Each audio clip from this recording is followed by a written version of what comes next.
Hello दोस्तों, नमस्कार। स्वागत है आपका अपने YouTube channel special education by PSK में। दोस्तों, आज हम लोग पढ़ेंगे स्टैटिक जीके, जो सभी एग्जाम के लिए इम्पोर्टेंट रहेगा। तो आइए शुरू करते हैं दोस्तों। पहला प्रश्न हम लोग का कह रहा है, उत्तर प्रदेश का त्रिवेणी संगम निम्नलिखित नदियों में से किस संगम का स्थान है? बताइएगा दोस्तों, उत्तर प्रदेश का त्रिवेणी संगम निम्नलिखित नदियों में से किसके संगम का स्थान है?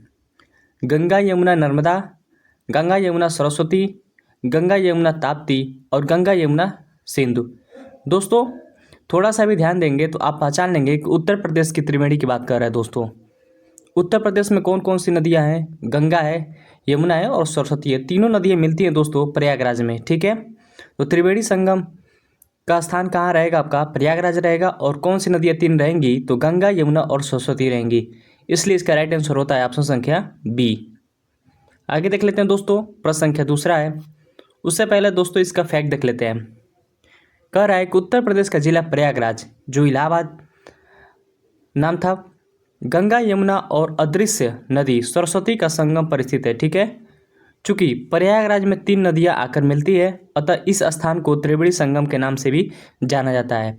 ठीक है, त्रिवेणी संगम पूरे विश्व में प्रसिद्ध है, जहां पर प्रतिवर्ष माघ के महीने और साथ ही 6 साल में कुंभ और 12 साल में महाकुंभ का आयोजन किया जाता है। दोस्तों, इंपॉर्टेंट क्वेश्चन बनता है, कुंभ कितने वर्षों में लगता है? तो कुंभ जो है 6 सालों में लगता है, और महाकुंभ की बात करें दोस्तों तो 12 साल में लगता है। ठीक है, ध्यान रखेंगे। आइए दूसरा देख लेते हैं। प्रश्न है हम लोग का, मोहनजोदड़ो शब्द का अर्थ क्या है? बताइएगा दोस्तों, मोहनजोदड़ो शब्द का अर्थ क्या है? ऑप्शन ए पसंदीदा शहर, option B mount of the death, option C हो जाएगा रहने की जगह, और ऑप्शन डी रहेगा एक बाजार क्षेत्र। दोस्तों, बात करते हैं मोहनजोदड़ो की। मोहनजोदड़ो नाम का अर्थ क्या होता है? मोहनजोदड़ो का अर्थ होता है मृतकों का टीला। ठीक है, जिसे हम लोग माउंट ऑफ द डेथ कहते हैं। ठीक है, इसलिए इसका राइट आंसर हो जाएगा ऑप्शन संख्या बी। आगे देख लेते हैं इसके फैक्ट दोस्तों। सिंधु घाटी सभ्यता एक नगरीय सभ्यता थी। इंपॉर्टेंट है, ध्यान रखेंगे। प्रश्न पूछ देता है कि सिंधु घाटी सभ्यता कैसी सभ्यता थी? तो नगरीय सभ्यता थी, ध्यान रखेंगे। इसमें मोहनजोदड़ो सिंधु घाटी सभ्यता का एक प्रमुख नगर था। मोहनजोदड़ो शब्द का अभिप्राय है मृतकों का टीला। ठीक है, जिसे हम लोग क्या बोलते हैं? माउंट ऑफ द डेथ कहा जाता है। ठीक है, सिंधु घाटी सभ्यता से प्राप्त बृहद स्नागार मोहनजोदड़ो नगर से ही प्राप्त हुआ है। ठीक है, प्रश्न पूछ देगा कि जो बृहद स्नागार है ये कहाँ से प्राप्त हुआ था? तो ये भी मोहनजोदड़ो से प्राप्त होता था। ठीक है, जिसके मध्य स्थित स्नान कुंड लगभग 7.1 मीटर और चौड़ा हो जाएगा 11.88 मीटर है, और लंबा की बात करें दोस्तों 2.43 मीटर गहरा है। सिंधु घाटी सभ्यता लिपि भाव चित्रात्मक है। यह लिपि दाईं से बाईं ओर लिखी जाती थी। ध्यान रखेंगे दोस्तों, एग्जाम में प्रश्न पूछ देता है कि सिंधु घाटी सभ्यता की लिपि कैसी थी? तो भाव चित्रात्मक लिपि थी। ठीक है, और ये कैसे लिखी जाती थी? ये दाईं से बाईं की तरफ लिखी जाती थी, ध्यान रखेंगे। आइए देख लेते हैं, प्रश्न संख्या तीसरा है। भारतीय मानक मेरिडियन 5 राज्यों के मध्य से गुजरती है। इनमें से कौन सा राज्य 5 राज्यों में से नहीं है? बताइएगा दोस्तों, जो भारत का मानक समय है दोस्तों, ये 5 राज्यों से होकर गुजरती है। इनमें से कौन सा राज्य नहीं पड़ता है? आंध्र प्रदेश, उड़ीसा, बिहार और छत्तीसगढ़। बात करें दोस्तों भारत के 5 मानक राज्य की बात करें दोस्तों, इनमें कौन सा शामिल नहीं है? तो शामिल आपका जो है बिहार राज्य नहीं रहेगा। ठीक है, ध्यान रखेंगे, इंपॉर्टेंट है। आइए इसका फैक्ट देख लेते हैं। फैक्ट इंपॉर्टेंट है, आपको हल्के में नहीं लेंगे। ठीक है, देख लेते हैं। भारतीय मानक समय की बात करें दोस्तों, इसकी स्थापना 1 सितंबर 1947 ईस्वी में होती है। ठीक है, ध्यान रखेंगे, कब होती है? 1 सितंबर 1947 में होता है। और भारत का मानक समय की बात करें दोस्तों तो 82.5 डिग्री पूर्वी देशांतर रेखा जो प्रयागराज, इलाहाबाद, नैनी से होकर गुजरती है। ठीक है, ये समय के मानक समय माना गया है। भारतीय मानक समय अथवा भारतीय मानक मेरिडियन पर पड़ने वाले 5 राज्य कौन कौन से हैं? 5 राज्य कौन कौन से हैं? ध्यान रखेंगे।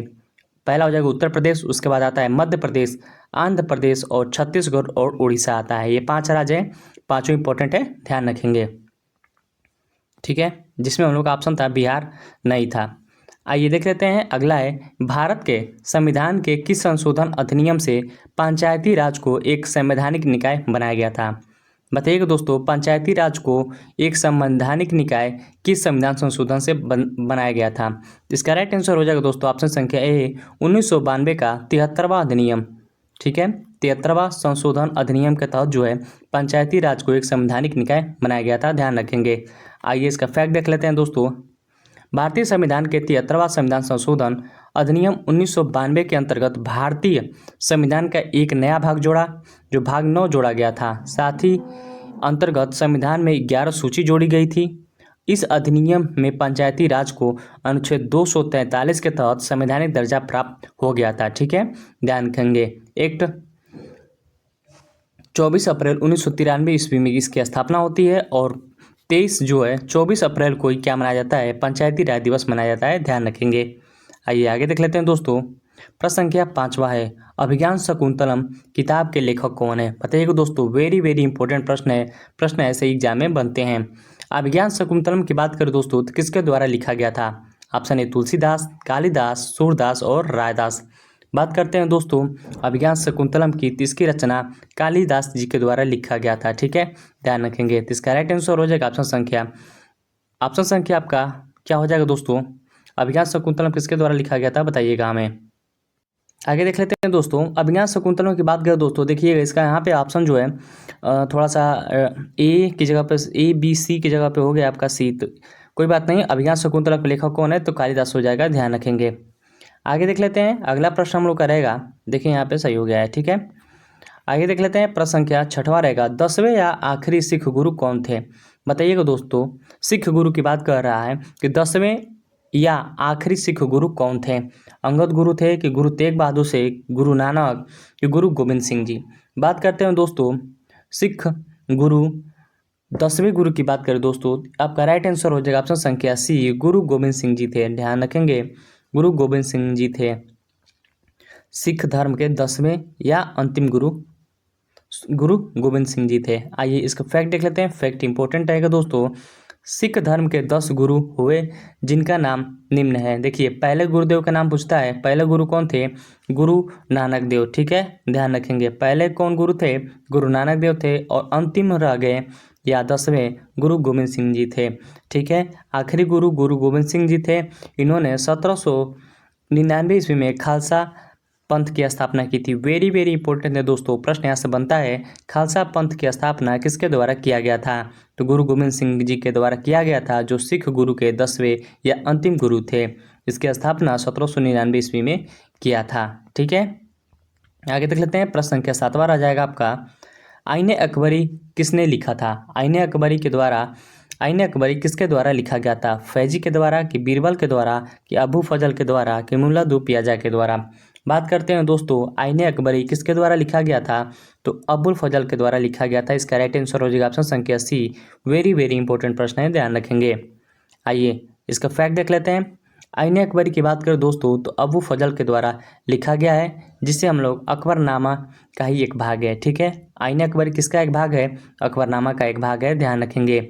अबू फजल मुगल बादशाह अकबर के दरबार में रहते थे। बीरबल, फैजी और मुल्ला दो पियाजा भी अकबर के दरबारी थे। ये सभी अकबर के नवरत्नों में से थे। ठीक है, ध्यान रखेंगे। आइए देख लेते हैं। प्रश्न संख्या 8वां है, श्रीमती एन राजन का संबंध निम्नलिखित में से किस एक वाद्य यंत्र से है? बताइएगा दोस्तों, श्रीमती एन राजन का संबंध निम्नलिखित में से किस वाद्य यंत्र से है? तो इसका राइट आंसर हो जाएगा ऑप्शन संख्या बी, वायलिन वादन से है। ठीक है, ध्यान रखेंगे। आइए आगे देख लेते हैं। फैक्ट इसका इंपॉर्टेंट रहेगा दोस्तों। देख लेते हैं भारत के मुख्य प्रमुख वाद्य यंत्र और उसके वादक। सितार की बात करें दोस्तों, सितार वादक कौन कौन है? तो पंडित रविशंकर, निखिल बनर्जी एवं लियाकत खान आदि जो है सितार वादक से संबंधित है। वहीं सरोद वादन की बात करें दोस्तों तो अजमत अली खान, अली अकबर खान और अलाउद्दीन खान इत्यादि जो थे सरोद वादन से संबंधित है। और बांसुरी वादन की बात करें दोस्तों तो Pandit Hariprasad Chaurasia, very very important है। और पन्नेलाल घोष, ये क्या है? ये बांसुरी वादन है, ध्यान रखेंगे। तबला वादन की बात करें दोस्तों, अल्लाह रखा खान, वेरी वेरी इंपॉर्टेंट है। Zakir Hussain, very very important है दोस्तों। गुदाई महाराज और किशन महाराज, ये तबला वादन से संबंधित है। वायलिन की बात करें डॉक्टर एन रजम, विष्णु गोविंद जोग और संगीता राजन, ये किससे संबंधित है? तो वायलिन वादन से है। संतूर वादन की बात करें तो शिव कुमार शर्मा संतूर वादन से संबंधित है। वहीं बीड़ा वादन की बात करें तो एस बालाचंद्रन और बदरुद्दीन डांगर जो है बीड़ा वादन से संबंधित है। दोस्तों इसको स्क्रीनशॉट ले लीजिएगा। वीडियो अच्छी लग रही है तो लाइक करिएगा, सब्सक्राइब करिएगा और शेयर करिएगा। दोस्तों आगे देख लेते हैं। प्रश्न संख्या 9 है, रामचरितमानस का कौन सा कांड अध्याय सबसे छोटा है? बताइएगा दोस्तों। प्रश्न यहाँ से बनता है कि रामचरितमानस का कौन सा कांड सबसे छोटा है या सबसे बड़ा है? तो बात करते हैं यहाँ छोटा की, तो छोटा कौन सा हो जाएगा? छोटा हो जाएगा आपका किष्किंधा कांड। ठीक है, तो इसका राइट आंसर हो जाएगा ऑप्शन संख्या बी, किष्किंधा कांड जो है रामचरितमानस का सबसे छोटा अध्याय है। ठीक है, आइए इसके फैक्ट देख लेते हैं। देखिए, अवधी भाषा में रची गई रामचरितमानस 16वीं शताब्दी तुलसी जी द्वारा रचा गया था। ठीक है, वाल्मीकि जी के द्वारा रचित रामायण के आधार पर मानकर रची गई थी। यह रचना एक भक्त अपने आराध्य प्रभु के प्रति प्रेम समर्पण का प्रतीक है। रामचरितमानस तुलसी जी के 7 कांडों में व्यक्त किया। ठीक है, कौन कौन सा कांड था? प्रश्न यहाँ से बनता है दोस्तों, रामचरितमानस में कुल कितने कांड है? तो 7 कांड है। ध्यान रखेंगे कौन कौन से हैं? बाल कांड, अयोध्या कांड, अरण्य कांड, किष्किंधा कांड, सुंदर कांड, लंका कांड और उत्तर कांड। ठीक है, इन छंदों की संख्या के अनुसार बाल कांड सबसे बड़ा और किष्किंधा कांड सबसे छोटा है। ठीक है, वेरी वेरी इंपॉर्टेंट प्रश्न बनता है कि सबसे बड़ा की बात करें दोस्तों तो बाल कांड हो जाएगा और सबसे छोटा तो किष्किंधा कांड हो जाएगा। ध्यान रखेंगे। आगे देख लेते हैं। प्रश्न संख्या 10 है, लठमार होली निम्नलिखित में से कौन सा स्थान प्रसिद्ध है? लठमार होली के लिए कौन सा प्रमुख स्थान है? ठीक है, लठमार होली कहाँ मनाया जाता है दोस्तों? वृंदावन में, गोवर्धन में, कि बरसाना में, कि गोकुल में? बताइएगा दोस्तों, लठमार होली कहाँ मनाया जाता है दोस्तों? तो आपका राइट आंसर हो जाएगा ऑप्शन संख्या सी, बरसाना में मनाया जाता है। ध्यान रखेंगे, वेरी वेरी इंपॉर्टेंट है। आगे देख लेते हैं। प्रश्न संख्या 11 रहेगा, मिट्टी की बारात नामक कविता संग्रह के लेखक कौन है? वेरी वेरी इंपॉर्टेंट है दोस्तों। मिट्टी की बारात किसके द्वारा लिखा गया है? ऑप्शन ए जयशंकर प्रसाद, शिव मंगल सिंह सुमन, महादेव वर्मा और मैथिली शरण गुप्त। बात करते हैं मिट्टी की बारात की दोस्तों, तो इसके लेखक कौन है? शिव मंगल सिंह सुमन है। ध्यान रखेंगे, वेरी वेरी इंपॉर्टेंट ये भी है। आगे देख लेते हैं। प्रश्न संख्या 12 है, किस शासन ने भारत के तुगलक वंश की नींव रखी थी? बताइएगा दोस्तों, भारत में तुगलक वंश की नींव किसके द्वारा रखी गई थी? फिरोज शाह तुगलक, गियासुद्दीन तुगलक, अलाउद्दीन सिकंदर शाह और मोहम्मद बिन तुगलक। बताइएगा दोस्तों, किसके द्वारा रखा गया था तुगलक वंश की नींव भारत में? तो इसका राइट आंसर हो जाएगा ऑप्शन संख्या बी, गियासुद्दीन तुगलक के द्वारा जो है भारत में मुगल वंश की नींव रखी गई थी। आगे देख लेते हैं इसका फैक्ट दोस्तों। तुगलक वंश की स्थापना गाजी मलिक या गियासुद्दीन तुगलक था। इसका संबंध कोरोना जनजाति से था। गाजी मलिक 8 सितंबर 1320 ईस्वी गद्दी पर बैठा। इन्होंने सिंचाई के लिए कुएं तथा नहरों का निर्माण कराया था। इसे तुगलकाबाद नामक शहर की भी स्थापना की थी। वेरी वेरी इंपॉर्टेंट दोस्तों, प्रश्न आपसे पूछ देगा तुगलकाबाद की स्थापना किसके द्वारा किया गया था? तो गियासुद्दीन तुगलक के द्वारा तुगलकाबाद की स्थापना, नगर की स्थापना किया गया था। ठीक है, आगे देख लेते हैं। प्रश्न संख्या 13 है, निम्नलिखित में से किस शासक की मृत्यु उसके पुस्तकालय की सीढ़ियों से गिर के हो गई थी? वेरी वेरी इंपॉर्टेंट है, ध्यान रखेंगे। प्रश्न ऐसे ही बनता है एग्जाम में। बात करते हैं दोस्तों, शाहजहां की बात करें दोस्तों, किसकी मृत्यु हो गई थी? हुमायूं की बात करें दोस्तों, हुमायूं की मृत्यु कहाँ हुआ था? तो उसके जो है पुस्तकालय था, पुस्तकालय की सीढ़ियों से गिर के उसकी मृत्यु हो गई थी। किसकी? हुमायूं की। इसलिए इसका राइट आंसर हो जाएगा ऑप्शन संख्या डी। ऐसा माना जाता है दोस्तों कि जब भी ये युद्ध करने जाता था तो 2-3 रथ किताबें लेके जाता था और जब भी समय मिलता था वो किताबों को पढ़ता था। ठीक है, आगे देख लेते हैं। प्रश्न संख्या 14 रहेगा, महात्मा गांधी ने भारतीय राष्ट्रीय कांग्रेस के निम्नलिखित में से किस सत्रों की अध्यक्षता की थी?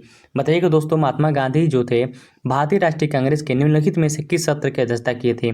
1922 की गया अधिवेशन, 1923 दिल्ली, 1924 बेलग्राम अधिवेशन और 1925 कानपुर अधिवेशन।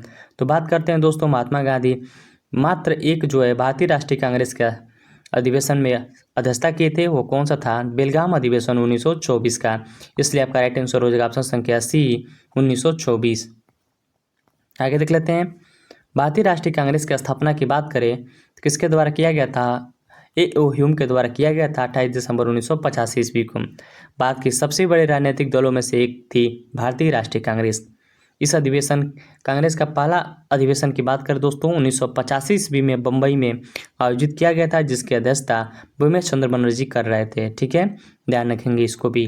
आगे देख लेते हैं, प्रश्न संख्या 15 रहेगा, निम्नलिखित में से किस नदी का समागम अरब सागर में है। समागम का मतलब होता है दोस्तों ये समा जाती है, ठीक है, या गिरती है। बात करते हैं दोस्तों अरब सागर की, तो देखते हैं दोस्तों यहाँ पे क्या है, अरब सागर है और यहाँ पे है बंगाल की खाड़ी। ठीक है, बंगाल की खाड़ी, ध्यान रखेंगे।